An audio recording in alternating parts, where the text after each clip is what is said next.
नमस्कार बंधुरा आशा करी सबाई भालो आछेन। शिप्राज ए टू जेड चैनेले सबाइके स्वागत। तो बंधुरा এই যে সকালবেলায় ঘুম থেকে উঠে অনেক বেশ কিছু কাজ করেছি, তারপর কিচেনে এসেছি। আর কিচেনে এসে এই যে বাসন কোসন গোছাচ্ছি। এগুলো হচ্ছে পুজোর বাসন, গতকাল রাতে ধুয়ে এখানে উপুর করে রেখে দিয়েছিলাম। গ্যাস ওভেন, কাউন্টার টপ আরও অনেক কিছু কাজ গুছিয়ে করে রেখে দিয়েছিলাম। তো সেটা কেন এত গোছাগুছি করেছি সেটা বলবো একটু পরে, দেখতে থাকুন। তারপর কিছু বাজার, সবজিপাতি, ফলমূল এগুলো কিছু আর কি কিনে আনা হয়েছে আলাদাভাবে। আর এই যে সকালে মানে সব কিছু গুছিয়েওছি। আবার এই যে হাজব্যান্ডের জন্যে একটু বিট, হলুদ আর আমলকির জুস বানিয়ে দেব। তো সে হচ্ছে এই জুসটা বানিয়ে দিলে খেয়ে নেবে। তো এই যে দেখুন জুসটা বানিয়েছি। আর জুসটা অবশ্যই ছেঁকে দিতে হবে, না ছেঁকে দিলে খেতে অতটা পছন্দ করে না। তো ছেঁকেই দিয়েছি, তো সে খেয়ে নিয়েছে আর আমিও চা খেয়ে নিয়েছি। চলে এলাম ব্যালকনিতে। দুটো খুব সুন্দর এই যে জবা ফুল ফুটেছে, এত সুন্দর। আজ রথ, জগন্নাথ দেবের পুজো। তো ভেবেছিলাম এই ফুল দুটো জগন্নাথ দেবকে দিয়ে পুজো করব, কিন্তু দোকান থেকে এত সুন্দর এত ফুল নিয়ে আসা হয়েছে, জবা ফুলও সঙ্গে আছে। তো সে কারণে আর ফুল দুটো তুলিনি। তো অন্য কখনো আবার ফুটলে পরে পুজোয় দেব। তো এবারে দেখাচ্ছি, এখন এই সকাল 7টা মতো বাজে, আকাশটা বেশ মেঘলা মেঘলা রয়েছে। তো বন্ধুরা বললাম এত গোছানো বাসন কোসন দেখালাম ঠাকুরের, তার কারণটা হচ্ছে আজ তো জগন্নাথ দেবের পুজো করব, আজ রথযাত্রা।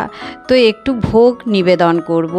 প্রত্যেক বছর জগন্নাথ দেবকে আমি ভোগ দিই, যা পারি সামান্য কিছু, মানে কোনো স্পেশাল কিছু না, রোজের যা খাদ্য আমরা খাই সেটা দিয়েই একটু ভোগ দিই।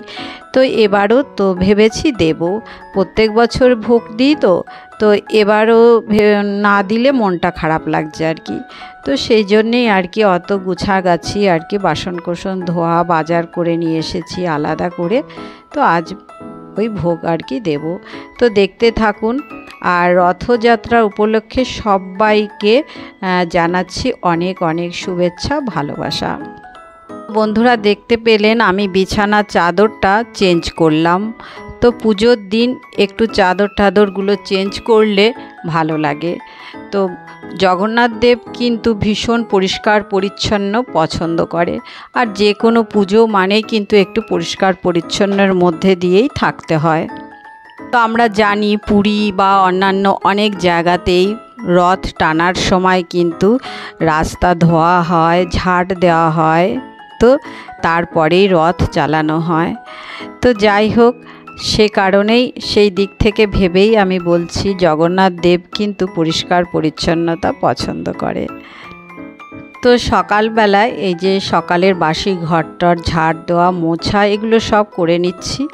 আর বেশি কিছু শেয়ার করব না, কারণ পুজোটা একটু আপনাদের মধ্যে শেয়ার করব, সেই কারণে অল্প করেই শেয়ার করছি। আর আজকের দিনে বিশেষ একটা কাজ আছে যেটা অবশ্যই করা দরকার আমাদের প্রত্যেকের।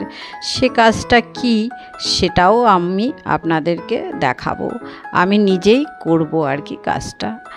তো এদিকে সব ঘরগুলো ঝাড় দেওয়া মোছা সব কিছুই করা হয়ে গেল। এবারে এই যে বেসিনটাও পরিষ্কার করে নিচ্ছি, কারণ এখানে হাত ধোয়া হবে, পুজোর কিছু কাজ করলেও করতে পারি।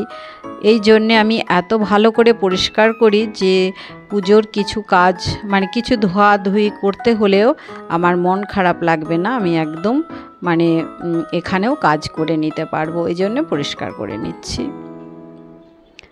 তো প্রথমে সাবান দিয়ে পরিষ্কার করে তারপরে একটু ধুয়ে নিলাম, এবারে শুকনো কাপড় দিয়ে আবার মুছে নিয়েছি। এবারে স্নান করে নেব, স্নান করে তারপর কিচেনে যাব। তো এই যে বন্ধুরা চলে এলাম কিচেনে। তো এসেছি অনেকক্ষণ, এসে এই যে সবজিগুলো সব কেটেছি, এগুলো ভাজা করব আর কি। 7 রকমের সবজি রয়েছে, সেটা কেটেছি। আর আলুর দম করব পোস্ত আর কাজু বাটা দিয়ে। আর এই যে এখানে হচ্ছে দুধ রয়েছে, পায়েস হবে, টমেটোর চাটনি, শাক এনেছিলাম, শাকটাও কেটে নিয়েছি। আর ওই ভেন্ডি কটা আলাদা করে রেখেছি, ভাজা হবে। আর হবে খিচুড়ি। তো আপনাদের দাদা ভাই আতপ চাল আর গোবিন্দভোগ চাল দুটোই নিয়ে এসেছে। তো সে বলছে যে আতপ চালের খিচুড়ি বানাও। তো আমি এই আতপ চালেরই খিচুড়ি বানাচ্ছি। তো প্রথমে মশলাটাকে খুব ভালো করে কষিয়েছি এবং আজকে কিন্তু ঘিও দিয়েছি।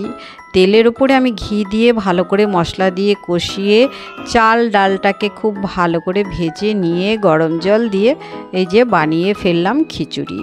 তো এখনও আর একটু হতে বাকি আছে। তো একটু এই যে কিশমিশ দিয়ে দিলাম খিচুড়ির মধ্যে। এবারে কিছুটা জিরে, গোটা জিরে ভেজে তুলে নিয়েছি প্রথমেই। তো সেটাকে আবার মিক্সিতে একটু গুঁড়ো করে নিয়েছি। সে ভাজা জিরেটা এবারে দিয়ে দেব। আর এইদিকে এই যে ভাজাভাজিগুলো করছি। তো অনেকগুলো ভাজা, তো একটু সময় লাগছে আর কি। আবার ওইদিকে ঠাকুরের কাছে গিয়েও ঠাকুরেরও কিছু কাজ গুছিয়ে ফেলছি আর কি। তো এই যে ভাজা জিরেটা দিয়ে দিলাম। তো এই যে দেখুন বন্ধুরা কেমন হয়েছে। তো আমার সব রান্নাগুলো কমপ্লিট হয়ে গেছে। এই যে দেখুন পায়েস করেছি, আলুর দম, শাক ভাজা, এই যে 7 রকমের ভাজা, তারপরে চাটনি, পাঁপড়ও ভেজেছি জগন্নাথ দেবের জন্যে, খিচুড়িটা, সব মিলিয়ে প্রসাদ খুব সুন্দর হয়েছে। তারপর আবার আমি স্নান করে নিলাম, কারণ ঘেমে টেমে গিয়েছি তো। আর পুজো করব ভেবেছিলাম, শাড়ি পরব, কিন্তু শরীরটা এতটাই খারাপ লাগছে যে শাড়ি পরার মতো আর এনার্জি নেই আসলে। আর এখন আর সেভাবে কাজ টাজ করতে পারছি না আর কি, অল্পতেই হাঁপিয়ে উঠছি। তো পুজোর এই জায়গাটা আগে থেকেই পরিষ্কার করেছি, রাধা গোবিন্দের ড্রেস চেঞ্জ করেছি, এই জায়গাটা সব সুন্দর করে ক্লিন করেছি। তারপরে এই যে জগন্নাথ দেবকে বসিয়েছি এখানে। তারপরে এই যে মালা পরিয়ে দিচ্ছি, এখন পুজোটা করে নেব। তো এই যে আম আর একটা কলা জগন্নাথ দেবের কাছে দিয়েছি।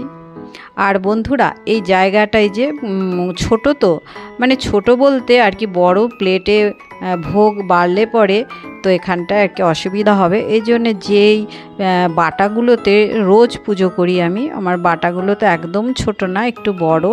তো সেই বাটাতেই অল্প অল্প করে সুন্দর করে সাজিয়ে ঠাকুরের সামনে যে দিয়েছি, ভোগ নিবেদন করলাম। আর বন্ধুরা ভেবেছিলাম ভয়েসটা মিউট করব না, মানে অরিজিনাল ভয়েসটা রাখবো, পুজো করছি যা কিছুই হোক, আওয়াজ শঙ্খের ধ্বনি। কিন্তু আমাদের ঘরের পাশে একটা মাইক বাজছে, আর মাইকটাতে জগন্নাথ দেবেরই গান চলছে কাল রাতের থেকে। তো ওই জন্যে মিউট করলাম, যদি কপিরাইট আবার চলে আসে তাই। এই যে পুজো হয়ে গেল। এই যে বললাম যে একটা ভালো কাজ আজকে রথের দিনে করার দরকার, সেই ভালো কাজটা হচ্ছে এই যে গাছ লাগানো। তো গাছ আর বড় গাছ কোথায় লাগাবো, কি করে লাগাবো। তো এই যে আমার সব রান্নাঘরের কাজ হয়ে গেছে, করে এই যে দোপাটি গাছ আর অ্যাডেনিয়াম যে গাছটা ছিল সেই গাছটা লাগাবো। তো এই যে একটু অ্যাডেনিয়াম গাছের গোড়াতে একটু ছোবড়া দিয়ে দিলাম। আর এখানে এই যে এগুলো হচ্ছে ওই যে চা পাতা। তো এখানে হচ্ছে খ্যাস দিতে হয়। তো খ্যাসগুলো আর কোথায় পাবো, এভাবেই বানাচ্ছি আর কি, মানে বসাচ্ছি। তো টবের মধ্যে চা পাতা দিয়ে দিলাম। আর অ্যাডেনিয়াম গাছ হচ্ছে বালি মাটিতে হয়। তো আমি যাই দিই না কেন, অ্যাডেনিয়াম গাছ হচ্ছে সবসময় খুব চড়া রোদে আর কি এই গাছ লাগাতে হয়, বসাতে হয়, চড়া রোদে রাখতে হয়, কিন্তু সেই রোদটা তো আমার কাছে নেই। তো এই যে দেখাচ্ছি গাছটা তুলেছি, আর ওপরে কিন্তু এই মোটা অংশটা ওপরের দিকেই থাকবে, আর শেকড়টা শুধু শেকড়টাই হচ্ছে মাটির নিচে থাকবে। এই যে গাছটা দেখুন কত সুন্দর করে লাগালাম। তো রথের দিন কিন্তু গাছ লাগানো অবশ্যই দরকার। তো আমি এই জন্য এই দুটো গাছ লাগিয়ে নিলাম। তারপর এই যে রথে যাব, রেডি হয়ে গেলাম। তো বন্ধুরা পুরো দিন সকাল থেকে এক এক করে অল্প অল্প করে আপনাদের মধ্যে শেয়ার করছি ভিডিও। তো বিকেলে আমার বন্ধুর সঙ্গে এই যে রথে চলে এলাম। এই দমদমে এসে প্রত্যেক বছর কিন্তু রথের মেলাতে আমি আসি, আর এই ওর সোমার সঙ্গেই আসি। তো বন্ধুরা নাগের বাজার এসেছি, হচ্ছে এখানেই একটা বড় রথ হয়, তো সেই রথটায় টানার জন্যে সবাই আসে, আর বিরাট বড় মেলা বসে আর কি। তো ছোটোবেলায় দেখতাম আমার বাবা রথের মেলাতে এলেই নারকেল গাছ নয়তো কোনো আম গাছ এরকম গাছ কিনে নিয়ে যেত, নিয়ে গিয়ে বাড়িতে, তো জাগার তো আর কোনো কম ছিল না, তো লাগাতো। তো সেটাই আমার মনে পড়ছে যে বাবাকে দেখতাম রথের দিন গাছ নিয়ে এসে বা পরের দিনও লাগাতো আর কি। তো এই যে বন্ধুরা বড় রথ, তো এখন ফিরবো, ফেরার পথে রথের দর্শন, জগন্নাথের দর্শন। মানে যাবার সময় কিন্তু রথটা ছিল না এখানে, সাতগাছি মোড় পর্যন্ত হেঁটে গেছি, মেলা দেখেছি, তারপরে ফেরার পথে এই যে রথ দেখতে পাচ্ছি। তো আমরা এই 5টা 5:30 নাগাদ এসেছিলাম আর কি। আর কত লোকজন সেটা দেখুন। আর ছোট রথ একটা দেখতে পেলাম, ওই ছোট রথটা দেখেও কিন্তু ছোটোবেলার কথা মনে পড়ে যায়। ছোটোবেলায় বাবা রথ বানিয়ে দিত, আমরা ভাই বোনেরা মিলে রাস্তায় রথ টানতাম, সেই ছোট রথ। তো ছোটোবেলায় সবাই এরকম অনেক আনন্দ করেছি। আর বন্ধুরা আপনারাও নিশ্চয়ই রথের মেলাতে এসেছেন, অনেক আনন্দ করেছেন। কে কে এসেছেন আমাকে কমেন্টসে অবশ্যই জানাবেন। তো এই যে আমাকে একটু দেখাচ্ছি, আর এই যে আমার বন্ধু, ওকে আমি অনেকবার দেখিয়েছি আমার ভিডিওতে, তো ও বুঝতে পারলো না যে আমি ওর একটু ভিডিও তুললাম। মেলা ঘোরা হয়ে গেল, এবার খাওয়া দাওয়া। তো এই যে মিষ্টির দোকানে এসেছি, এই যে লবঙ্গ লতিকা সোমা কিনে নিল, আর এই যে জিলিপির লাইন দেখুন, এখান থেকে আমি জিলিপি কিনলাম, নিয়ে এবার বাড়ি চলে এলাম। বাড়ি এসেছি, এই যে কিনেছি হচ্ছে এই কাঠের ট্রেটা আমি কিনেছি, ওকে একটা দিয়েছি আর আমি একটা, আর এই পাখা তালপাতার পাখা ও একটা নিয়েছে আর আমাকে একটা দিয়েছে, আর এই যে জিলিপি আর এই যে লবঙ্গ লতিকা। তো আমরা দুজনা বাজারে গেলে এভাবেই কেনাকাটা করি, ও আমাকে দেয় আমি ওকে দিই, তো ভালো লাগে বেশ, এগুলোই তো মনে থেকে যায় আর আনন্দ দেয়। তো ধন্যবাদ বন্ধুরা।